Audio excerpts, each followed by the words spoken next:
Hello, my name is Rich Howard, owner of Architectural Builders Supply. This video is to bring you a closer look at the Dorma, or Dorma KABA, or KABA. This is their part number 5056770145. This is a oddly bent piece of metal, but I'll tell you, without this oddly bent piece of metal, it could give you fits with a mortise lock installation. So this is used on, well, first, before we talk about what it's used for, let's take some dimensional properties. Overall height, about 6 7/8. Overall width, about 1 inch and just heavy an 1.5 inches, 1 9/16.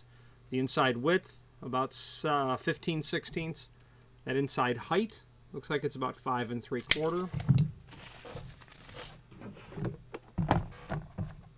And the material thickness, made of steel. The material thickness is 0.096, so 3/32 of an inch, 0.096. That's what this measures. Now, what is this used for? Let's talk about that. If you are enjoying this video, please click thumbs up or like, and also please consider subscribing to our channel. Let's move on to the rest of the video. What this is used for is when you're installing a mortise lock, if you're specifically what we would call the mortise cassette, the body of the mortise lock. If you really use your imagination, it looks like a cassette. A cassette is something that would insert into something else.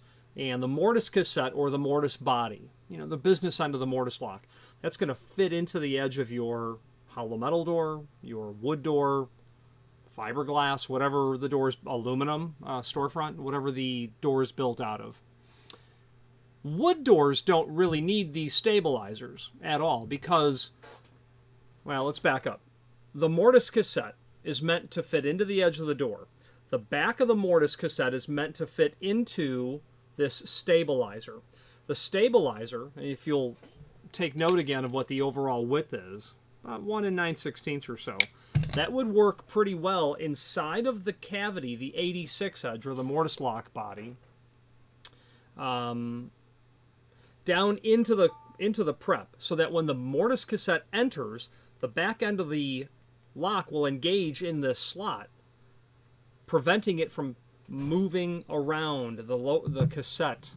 And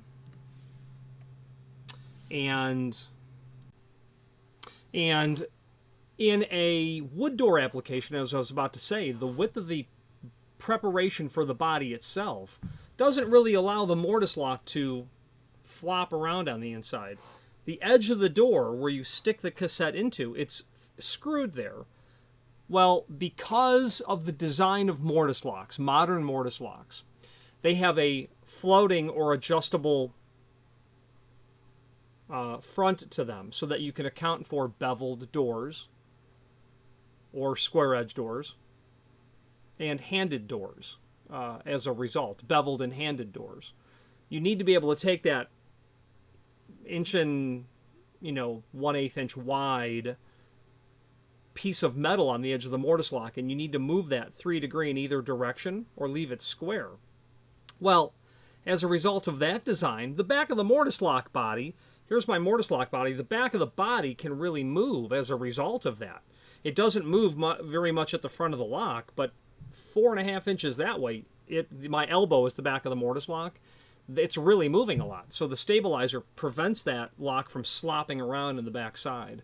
A wood door doesn't have that problem because the width of that mortise pocket, and this motion I'm making is if you are using a Porter cable, I think it's a 513 mortise maker, where you move your router up and down to make your cavity.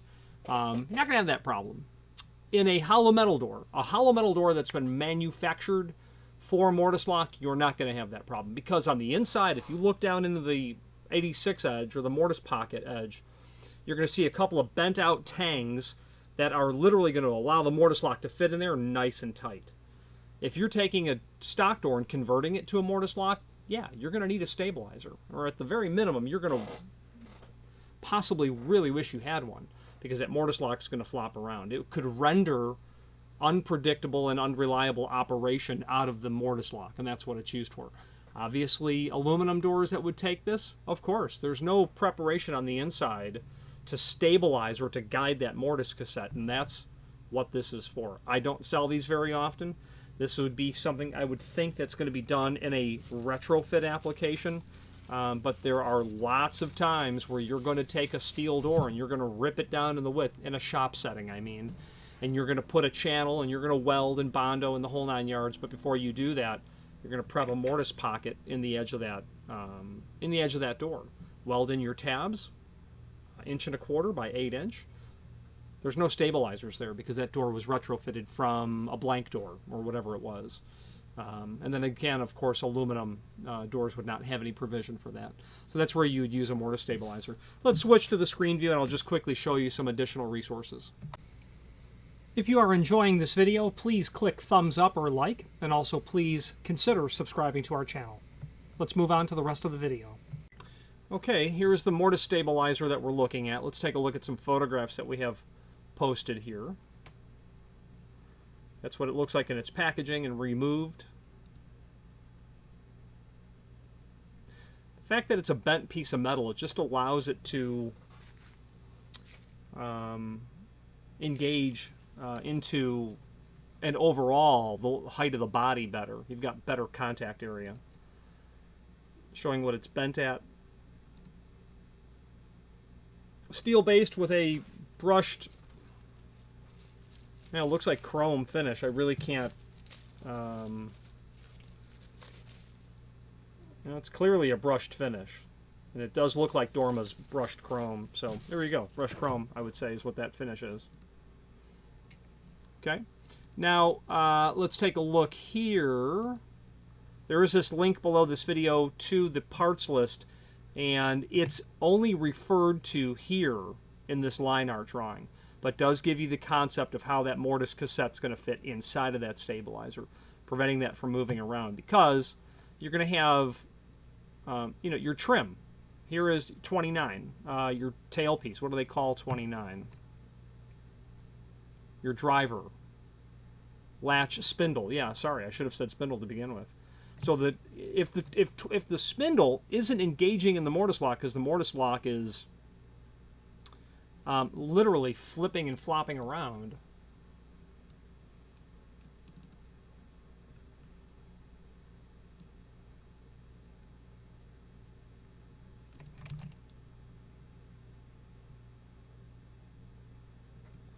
it's going to have a tendency to move around in either direction. Well, that stabilizer is obviously meant to prevent that from happening, prevent it from moving in these unpredictable sort of movements. So that's where it's shown. This link below this video to the parts list will allow you to review other possible parts that you might need. For us, most definitely the most common thing we sell is the battery pack. Out of all of this material, but everything on this page has been a service part that we have very likely sold over time. The membranes are very common with enough use. You're just going to wear out the membranes, and you probably don't need to know, if you've entered that lock 10,000 times, what numbers are what. But if you haven't, you may not know what numbers to push. Then there is also a link below this video here to the manufacturer's page, and from here you can pull up not only all of the KABA products that we sell by means of this horizontal navigation, but also a link to the manufacturer's website, as well as a link to the several and many product catalogs that are here. Let's wrap up this video on camera. If you are enjoying this video, please click thumbs up or like, and also please consider subscribing to our channel. Let's move on to the rest of the video. The name KABA is synonymous with these electronic E Plex series locks, many other locks that really work within the universe or the realm of lodging. You stay at a hotel, it's very likely a KABA lock that's going to be on there. The name KABA is associated with Dorma. It's now Dorma KABA. Many other companies are now under that umbrella, such as Best, Stanley, and Precision, and others. So it's a constantly evolving landscape of company names and what's branded what. But at the end of the day, if you need a mortise stabilizer, regardless of what the name that's going to be, now there's no name on this, but but regardless of the name that's on there, you'll need this piece of part. We'll be able to get it for you. Any questions on this KABA stabilizer or any other KABA product, please feel free to reach out to us. And thank you. Again, thank you for watching, and if you've enjoyed this video, please click thumbs up, please subscribe, and maybe even send the video to someone that you know. Thank you.